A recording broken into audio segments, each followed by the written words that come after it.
Hello and welcome to the Visibility Corner with yours truly, Barbara J. Beckley, and some wonderful, amazing, incredible guests that I bring on to the show. So this is one thing I always tell people, my mission in life, right? Well, my mission for this show is to really two things, to bring on some entrepreneurs, business owners, people that are even working in corporate, people that just have a special passion in their life, bring them on the show and let you see how they are a lighthouse to the world. And then after that, give maybe a little tidbits throughout the conversation that we're having about how important it is to be visible. Now, I tell people that we all have a special gift in us. We have a uniqueness in us. We're all different. Think about the fingerprint. Everybody's fingerprint is different. Out of 750 billion, whatever people in the world, we all have a different fingerprint. Same as with our purpose within us, same as what we do. No one can be me, and I don't think a lot of people want to run around being Barbara Beckley's around here. But you got one. That's enough. But then you have other people that I'm bringing on, like this wonderful queen I'm about to bring on, and other people that have been on the show that is basically lighting up the world and not only showing their unique gifts, but helping people so they can get to where they want to go in life. So with that said, this is where the Visibility Corner comes in at. So you can get to understand, build relationships with the people that I have on. And then from that point, understand that you have to put yourself out there, show up, right? So we're going to show up today. We're going to show up with this queen. I met this lady through another queen. I mean, I know a lot of wonderful queens with these wonderful queens. Miss Dee Hoch. I mean, she is a gem of her own. And when she was on another show, because I know people always say, Barbara, you got a lot of shows. I said, I do got a lot of shows, but I do co-host with another wonderful lady named Barbara Ellison. And she introduced me to Dee. And when she came on the show, I was like, I have to have her on my show. I have to have her on my Visibility Corner, because not only she has a kind heart and soul, but she has a passion for people when it comes to making sure that they're empowering themselves and making sure that they understand how original and blessed that they are, that they're out in the world, that they're here. And to understand that don't sell yourself short. No one should sell yourself short. So I love how she has that. And just to read a little bit of this Power Pack woman, she's your go-to empowerment coach and the driving force behind Fire Within Coaching LLC. Woo! She wore many hats, from diving into community outreach and educating to handling grants for all risk communities. Not to mention her expertise in content creation, training, helping organizations, and being better together.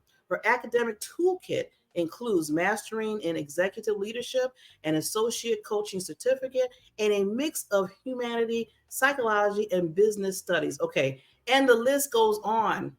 I could sit here for 2 hours and read all her accreditations that she has, but I want you to get to know her personality because it is beautiful. So before I bring on this queen, I have to do her justice because she's royalty, and I want to make sure she gets on here as royalty. So we're going to have this little clip, and we'll be right back with Mrs. Dee.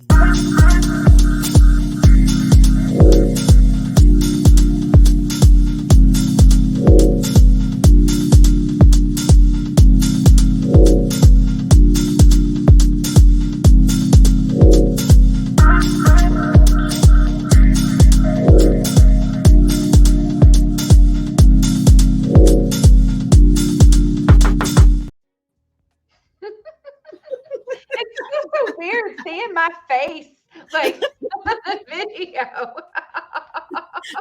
I can see you down there like, okay, she went and got some pictures here. And what did she do? I know. Like, good job. I was like, oh, she's stalking me. I like it. See, I don't want to say that word, but oh my God. I'm a good one. Nothing. You're good stalker. Because I love what you do. Thank you. I love what you do as well. Thank you. I got to show the hearts to you and the hugs. But I want to say, before we even start the conversation here, lady, I just want to thank you. I thank you from the bottom of my heart, because you take it. I always say time is precious because we can't get it back. So you're taking this time out to be with me, sit with me, be on the show. And I don't take that for granted. And I appreciate you. So thank you so much. You're welcome. And thank you for, wanting me on here and for wanting to listen to what I have to say. Oh, and you have a lot, Queen. I'm telling you. Remember, I just read like a little itty bitty stuff that you do. I was like, oh, I said, I'm going to read this. She won't even be up on the stage because I'm still going to be reading all this. So I said, no, I'm going to let her talk. You're too kind. Thank you. So before we kind of start and, to get into the learning of all the gold nuggets that and the wisdom, I always like to pull back that curtain a little bit because I always tell people I like to find out that's the old saying, what makes you tick, right? Well, what made you get to this force of nature when it comes to empowerment and understanding that you got to be real with yourself?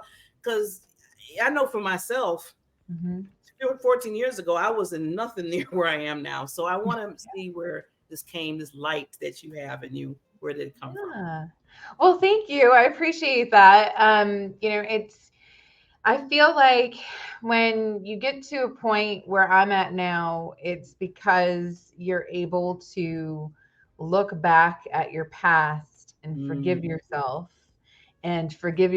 for not knowing what you think you should have known. Right.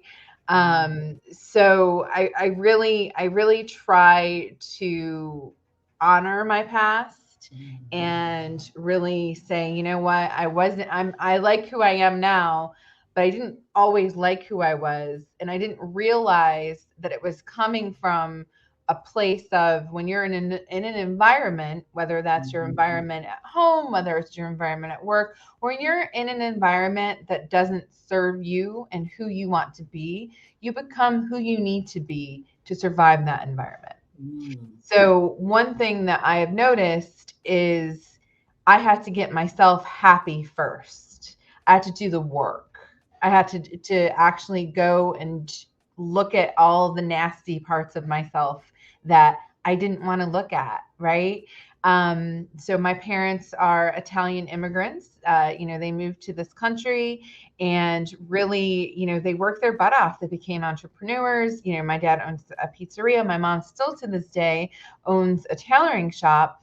And they really taught me the survival, right? Like I can tell you, I can make $100 last as long as it needs to, like I have those, like I can, really learned how my work ethic and everything from my parents, from that survival. The problem is when you take that survival mindset and you try to stick joy into it, it's a little difficult because you think, oh, well, I can go to work and they could treat me like crap and that's okay because I need to put food on my table. And that's true, but that does so much to you. That does a lot of psychological damage to you when you don't leave room for joy. Oh, well, I mean, right there, I want to pause for a minute because you are so right. I was just thinking about what you were saying. Like, yeah, you had that survival because my mother was like your parents, same way she taught me. It's like, you got to do this and everything, right? You do what you got to do. Do what you got to do to get the food or whatever. And you're right. I got to a point where I was doing what I had to do at work where I was kind of losing myself because I knew I had to do that. Yeah. But then I'm just letting things like dictate or whatever to me because I'm like, okay, I got to make this money. I got to do this. So I got to deal with that. I got to deal with this. I got to deal with crap because it was crap. Wow. Well, and that's what that's what we're taught as a society too. Especially when you look at from a generational perspective, like my, parents were both on the, baby boomer, the older baby boomer side. And, that generation, that's what they did. They worked to survive. And that's, they had to do what they need to do. If the job sucks, the job sucks. You could separate work from home. And now in 2023, that's almost impossible after a global pandemic to separate home and, home and work. It's almost impossible. Tell it. You're so right. I mean, we all had to. I mean, and it wasn't like, oh, we have a choice. The whole world is like, no, this is your choice and this is everybody's choice. Yeah. Yeah. Yeah. Well, and the pandemic really messed with everybody on a lot of different ways. Like, just from a personal perspective, like my daughter, she was straight A student. She, thrived going to school, and then it hit her transition from middle school to high school. And she was, not very social with students, but she was always social with her teachers. So her not having her teachers there, like her grades started to slip because she was expected to do this, thing that she, did so well, and then she had to do it in a different environment. And then my son, on the flip level, my son, he is just a wild child. He has ADHD, and he just loves people, and he loves to be around people. He gets it all very honestly. But what happens is school, he didn't do well at school before the pandemic because he was expected to sit in a seat. He was expected to do things that are harder for him because of his ADHD.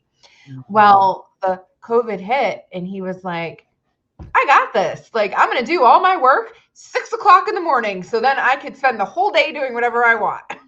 He had a strategic plan. Yeah. He had a plan of action, boy. He's like, this is what I'm going to do. I don't care what anybody else says. I'm going to get all this done now, and then I can just do whatever I want to do. Yeah. Now, did that work? Now I'm asking the question. I mean, we laughed, but that was a good strategic talk. Did that work for him for his schooling? Yeah, it did. It worked very well for him. And now that they're back in school, he's doing fine. Because he was had his ADHD, and then we were trying to figure out how that would work in school. So luckily, the brunt of the ADHD, when we were trying to figure it out and trying to figure out like how best to do it, he was home. So we were able to help him through that. Where if he was at school, I mean, it would have been teachers got a class of 30, and you have kids that have ADHD and other needs and stuff like that. It's hard to make sure that everyone is taken care of and everybody's needs are being met. I'm glad you mentioned that real quickly about that, because I feel for the teachers. I mean, like you said, when you have a class of 30 children and you're talking about all these different personalities, all these different special, what's going on with them, and you're trying to figure, all that out with, and try to teach. Yeah. Woof. Yeah. And then I don't like doing it with 30 adults. I couldn't imagine doing it with 30 children. Sometimes I might be able to take the children compared to the adults. Because sometimes adults, you try to tell them, they look at you like you're crazy. Barbara, really, you gonna tell me to do? No. Okay, here we go. Yeah. But yeah, so it is. So, Queen, I wanted to ask you, because talking about empowerment, because a lot of people have different ideas and the definitions of that. So I want to kind of get that from you, because I know that's something that's the brunt of what you do with people. Yes. What is basically, your definition, and how do you go by helping others to understand that in their lives? Sure. Well, my definition of empowerment really is getting to know yourself and getting to know you. And when I say getting to know yourself, getting to know your boundaries, getting to know what you like, getting to know what you don't like. Because that's important, especially in relationships. If you're in a relationship and someone's doing something that you don't like, and you can't communicate that with them, that, hey, I don't like when you do this, it's going to keep happening. So really knowing who you are, knowing what you're about, what you stand for, how do you show up in this world? How do you want to show up in this world? And those are the hard questions that I talk to with my clients. And those are the hard questions that I myself had to answer. So anything that I talk to my clients about, that I ask my clients about, I'm not going to ask you to do anything that I didn't do myself. And I still have a lot of, we all do. We have self-sabotaging behavior. That's what we do. Right? We all have a judge where, we're going to judge ourselves, we're going to judge people, and we're going to judge the circumstances. And knowing yourself and knowing, man, I am judging the circumstance. I'm judging this circumstance because of XYZ. Once you know that you're judging it, then you can decide, is this a judgment worth keeping? Or is this a judgment that is outdated and needs to be, reevaluated? That's empowerment. That's empowerment when you can say, I have this belief system and I don't think it's true. Yes. So you're challenging yourself. You're challenging your belief system. And the way that it shows up, someone who is empowered, they're going to tell you their boundaries. You might not like their boundaries. And if they can't, and there are certain ways, bad ways to communicate boundaries. I know how to do that. And good ways how to communicate boundaries. I know how to do that too. Right. So, and the only reason why I know how to communicate it in a good way is because I was so bad at it before. So I think that means, giving yourself grace too. And that's part of empowerment too, is saying, you know what? It's okay that I screwed up, because I'll do better. Yeah. That's how I learned. But I want to see another golden nugget, but I want to put a pause in that because I want to go back to what you said about, you're according to you with empowerment, where you brought up about boundaries. And I found out, Queen, because, I can hire you in a minute now because of what you're talking about. Girl, you have my number. But what I found out through myself, and we use myself because if I start, I don't want to, nobody else out there to get mad at me if I start bringing up names. But for me, I was struggling with that because a long time ago, I was this people pleaser. I always thought I had to please everybody, or else, first of all, one, stuff wasn't getting done. Second, I didn't think they were going to like me. I was in that, okay, if you don't like, I better do this. They're not going to like me. And then so my boundaries were like, it was like boundaries. I ain't shit. Oh, boundaries. There was no boundaries. They had boundaries, but I didn't have my own because I was trying to please them. So I'm so glad you brought that up because I have learned through time and years and just being tired, Dee. I was just tired. Of just not putting myself, first somewhere. And then I had to start making those boundaries. But I'm finding out, even me going through the journey of creating my boundaries, I'm glad what you said about some people are not going to like them. Yeah. And some people might only want to hear them. And that's okay too. I mean, that's okay. They're not going to want to hear it, and they're not going to want it, and that's okay because it's not their boundaries. It's your boundaries, and they need to respect them. It's you're the one and that's empowerment. Do you see look at your face right now? Look in the camera. Look at your face, and tell me you're not a little bit empowered when I told you that that's okay. They can do what they want. It's not about them. Yeah, according to Dee, Dee said that's okay, and I feel much better. Yeah. Well, right. Well, that's empowerment, and I can see it on you. And that's empowerment, is just knowing that I can say, I can say no, and it's okay. Like, I don't know if you follow Jen Sincero. She's one of my favorite authors. And one thing that she was telling a story in one of her books about somebody, it was talking about boundaries, and someone had said, Jen, can you do this? And she said no. And the person was like, why? What are your reasons? And she was like, just no, because I said no. And that's, for me, I took that to heart because I said, wow, no is actually a complete sentence. If I say no, it's no. Like, I don't need to justify. Now, if I want to maintain the relationship, then I might justify. I might say, Barbara, you know what? I can't because I got to do this and this and this. And then in a meaningful relationship, you'll say, that's great. No problem. I get it. But so many times you say no, and then maybe I just don't want to go because I want to sleep. Well, maybe I don't want to tell you I want to sleep, right? Or maybe I don't want to maybe I'm constipated, right? Like, I don't have to tell you these things. It's all I have to say is no. And as a human, you should respect that. You know what? That's so. Sometimes we make things so difficult. That the simplest way how you said that, we make that what you just said difficult in our lives. Difficult. We do. Yeah. And we forget that no is a complete sentence. We forget that. Yeah. Yeah, well, it's because as humans, we think we are owed justification, Mm, right? Like yeah, I need to know why. Oh, yeah. well, you don't want to do this. Well, I need to know why. I need to know exactly why you're not doing it because I need to make sure that it has nothing to do with me. Oh, you just did a mic drop with that. I didn't think of it like that. Mhm. Ooh. Okay, now you know you're gonna throw that out there. You need to get the degree on that. Don't do that, Queen. Don't throw that good stuff and then you be holding back. Come on now, that was good.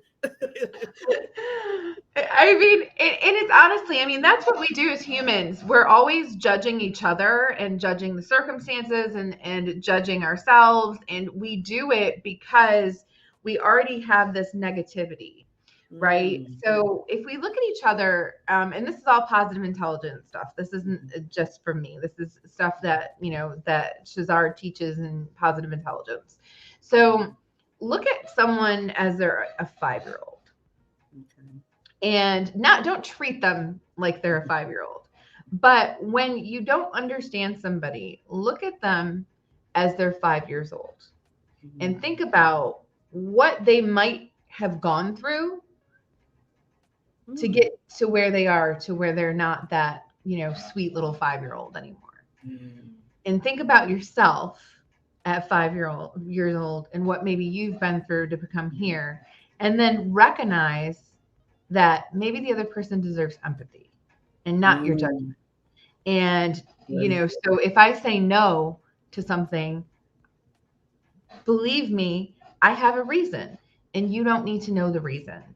It's if I want to share that, if I feel that you and I have a meaningful relationship where I can share with you, you know what? Maybe I just am so Mhm. depressed that I can't get out of bed. Yeah. But if you're someone that we don't have that meaningful relationship, why do you deserve to know that about me? Mm, wow.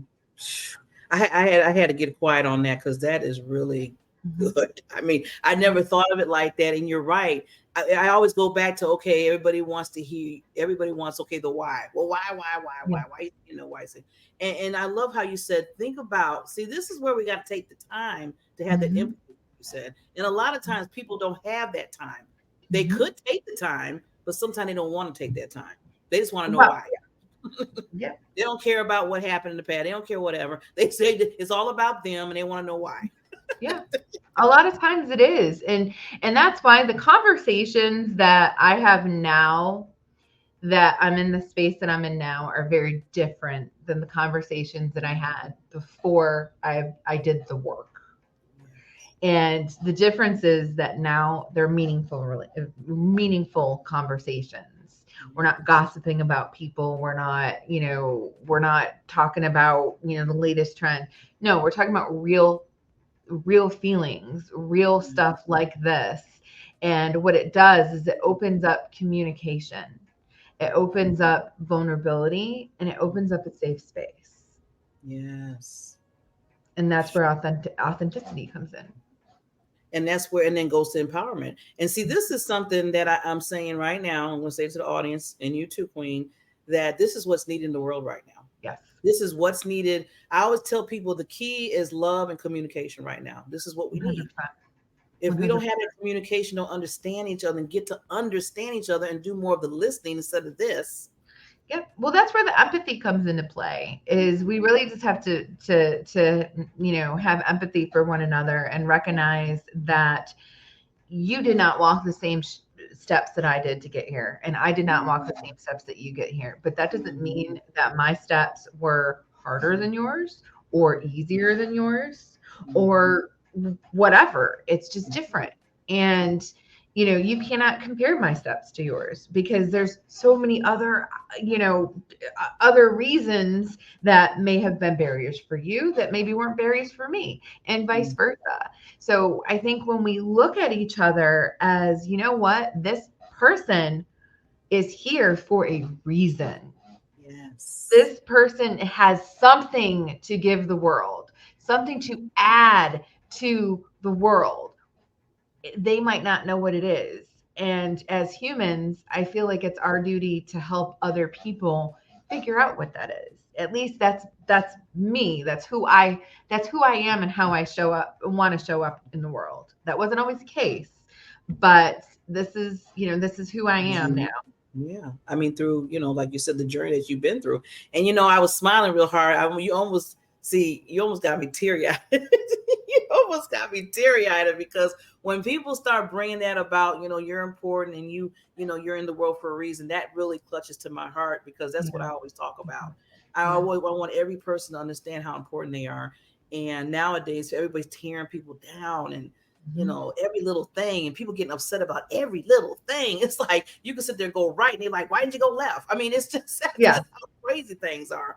And it's like, really, we have gotten to this in our world right now, to the point people not even caring about people's lives, and that's a whole nother show that we can talk about. But what you're talking about is so crucial to what's going on. Now I want to see. Now I gotta see because I told you we could talk. I said I'm gonna make sure we have time.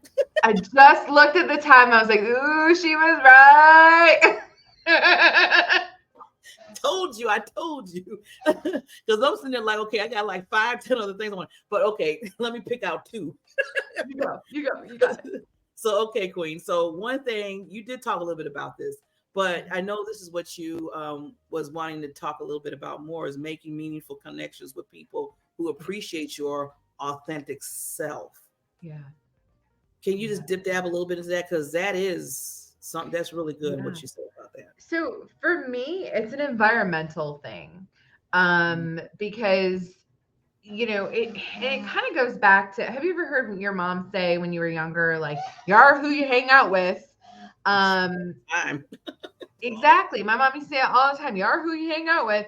And, of course, back then I was like, whatever. I'm going to do what I want to do. But now it's like, you know what?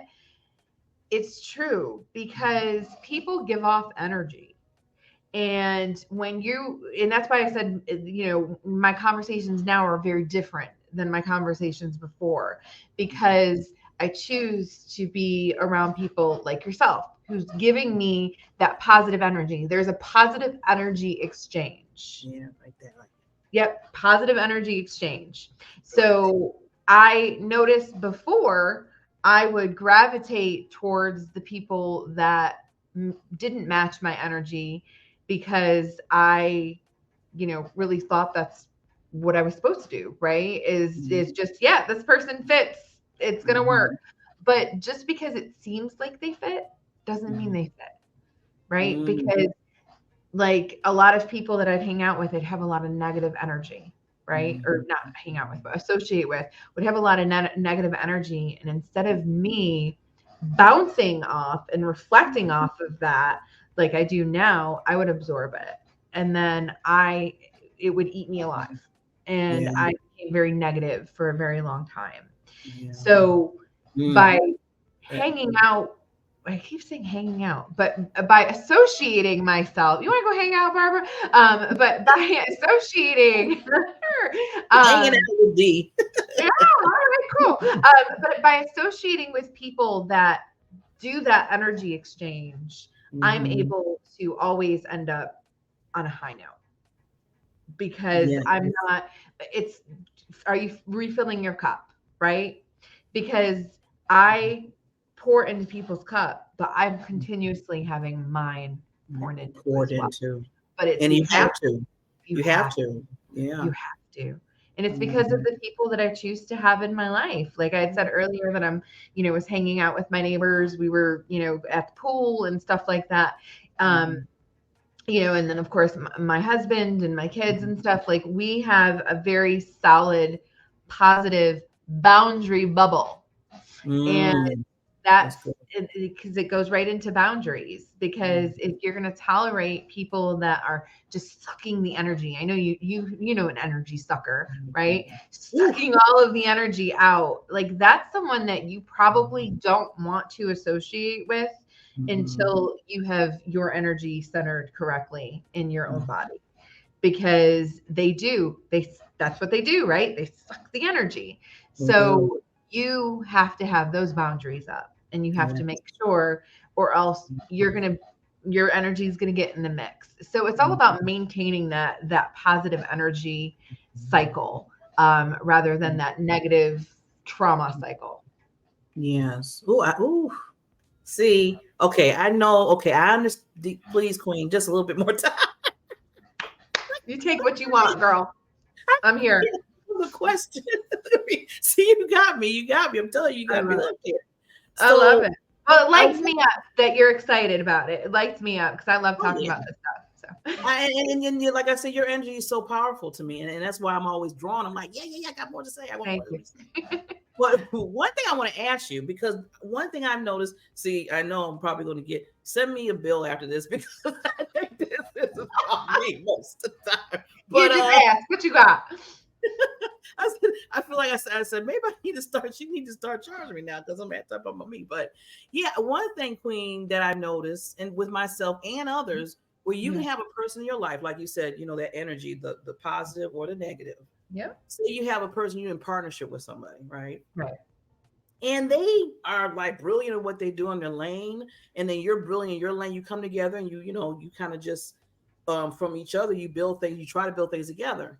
But something maybe just not really jiving. It's like you keep trying to figure out, well, why is it we both in our lane together? We can work together if we wasn't like hitting heads. So some people, what they do, and this is what I did too, I have to say, I try to, they said what they stole saying, you put a square in a square round a square peg in a round hole, and you keep trying to like say, okay, this is going to work. If I do it this way, maybe it will work with us. If I do it that way, if I change myself, all of a sudden now, you heard what I said. If I change some of my boundaries, maybe it will work, or maybe this and that. What would you say about it? Because I could see your head right now saying, that's not good. So I guess, so the way that I would approach that, just from because I've had similar experiences, is at that point you just need to do an audit of is it even worth me working with this person anymore?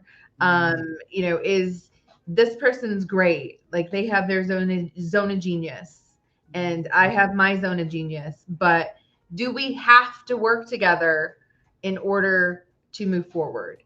Is there a way around that? Is there, like, do we have to cross zones of geniuses? And if we do need to cross zones of geniuses, the first thing you want to look at is there a respect level? Are there unconscious biases? Is there a way that this person's thinking about me? Is this a way that I'm thinking about this person? And really, I always say do an audit. And an audit is just as simple as a pros and cons, where you're looking and saying, what's the pros of this? What's the cons of this? And when you're looking at the cons, what is it costing you to work with this person? Yeah. What's it costing you? If the point is it costing you your own identity being crushed or lost? Yeah. Because if you have to start, saying, oh, well, maybe I'll just do this. And that's okay, because that's what we do as people, right? Is we're supposed to adapt with one another and get used to things. But if you are constantly triggered because this person, is doing a certain way, and first of all, 100% always communication. You have to communicate with this person, because if this person doesn't know it's an issue, then there's no conversation to be had. Yeah, because sometimes I had people in my life, like I said, this same kind of relationship where they were thinking everything's good and wonderful and pocket full of roses. And we have a beautiful relationship, partnership and friendship. And then me on the other end is like, okay, I'm always listening to you. It's like 100% you're talking, me not so much, because you don't want to hear what I have to say. I got to hear what you got to say. You're doing that audit in your head and they're thinking, oh, everything's wonderful. We have a good relationship. And you're like, but it's always one-sided. Yeah. So I would try I statements.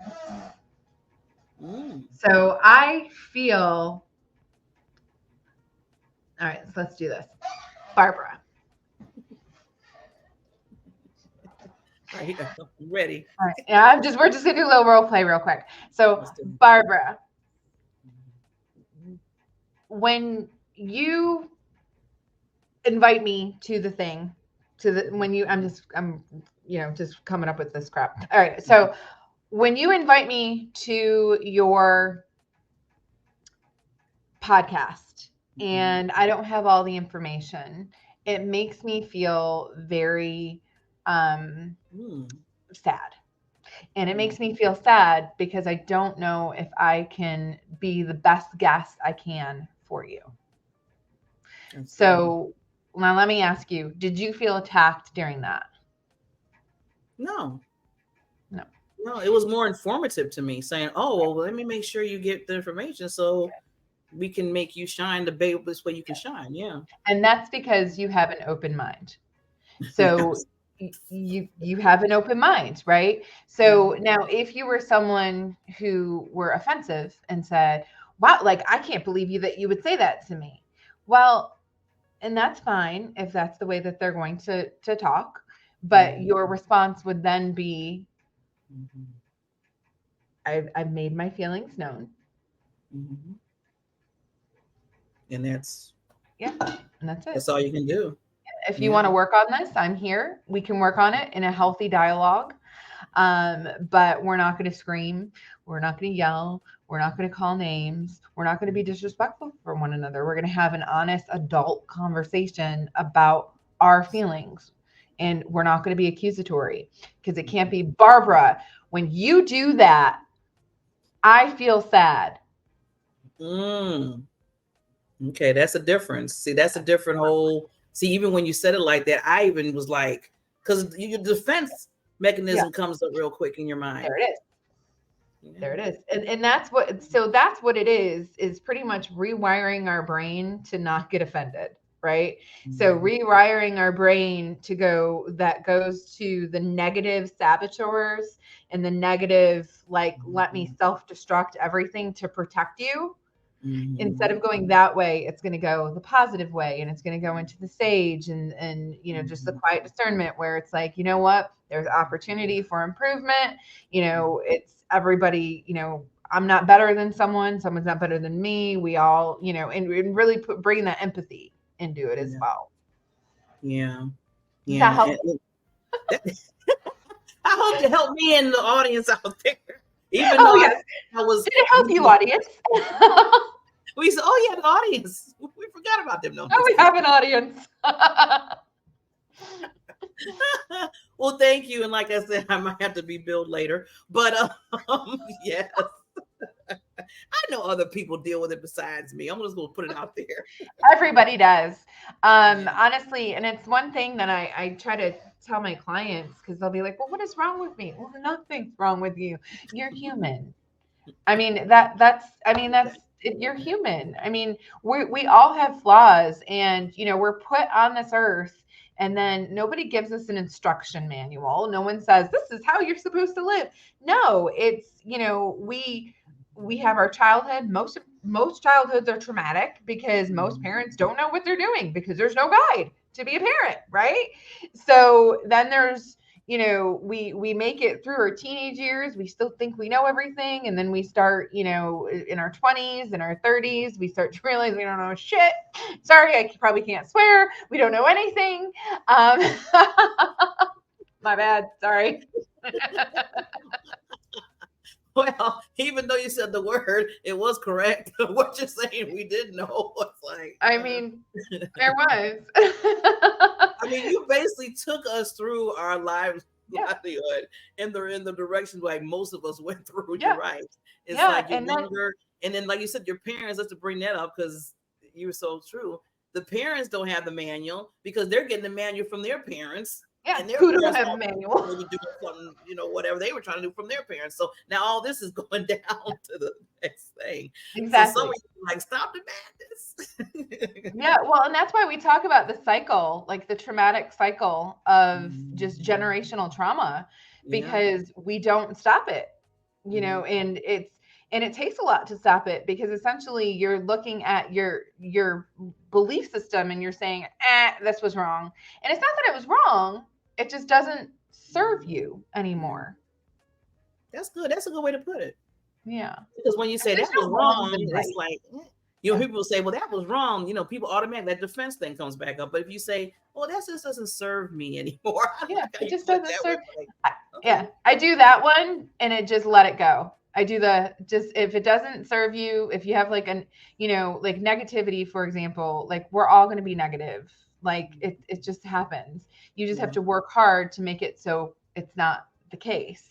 Because our experiences are what make us negative, because like you have that neural pathway that goes right to the negativity, and it's because of our childhood experiences and other experiences, our everyday traumas and everything else. And until we can take a step back and be like, wait a minute, this is an issue, it's just going to we're just going to keep cycling.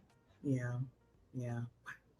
Okay. I promise I said 10 minutes, but okay. With that said, lady, I'm gonna get myself and put a boundary here. Okay. I'm still gonna give you a little time because I want you to leave any lasting things that you want to say. Yes. I will come right back. Okay. All right. So, I guess the last thing that I can give you all is from Positive Intelligence, and it's turning your but statements into into yes and. So and this comes into what Barbara and I were talking about. So when you are someone who is a balker, you're someone where you're like, nope, that idea, it sucks. We're not doing that. We're going to move on. Well, so Shazard in Positive Intelligence, he teaches us that at least 10% of what the person has, we can use. So instead of saying, that's horrible, but we should do this, instead of saying that, say, I like 10% of this. Don't really say that, but in your mind, I like 10% of this. And so yes, 10%, and then you add on your idea. So it really helps with innovation and creativity, because if Barbara says something and then I, say what I like, be very specific. I like that Barbara did XYZ. And then I add what I think we should do to it as well. And then Barbara says the same thing to me. If we go back and forth, there's so much creativity that can happen and so much innovation that can happen as well. And you'll also have an empathetic ear with the person that you're doing it with. I think that's everything. I was sitting there. I wanted you to finish because I was taking notes as you were talking. I was like, okay, I'm not going up there until I get everything she has to say. It's actually a really cool technique. It's a really cool technique because someone said to me in college, I remember, because I would say, but yeah, you can do this, but, and someone said, do you know that every time you say but, you negate everything that the person said beforehand?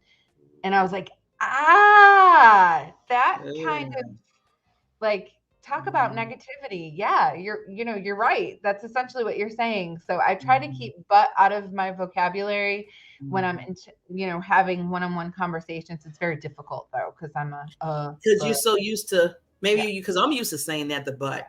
And now that you said that, I was like, oh, yeah, that is kind of.